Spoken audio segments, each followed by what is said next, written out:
To make lemon juice, you'll need about 1 lemon for every 1/4 cup, 60 milliliters of lemon juice you want to make. Start by cutting your lemons in half lengthwise with a knife.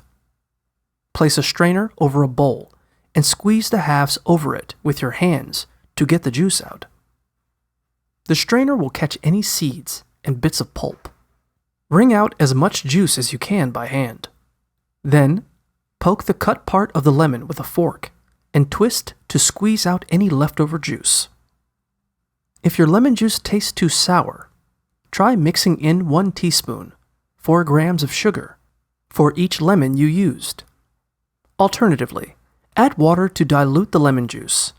Transfer the juice to a sealable container and store it in the fridge for up to 3 days, or the freezer for up to 4 months.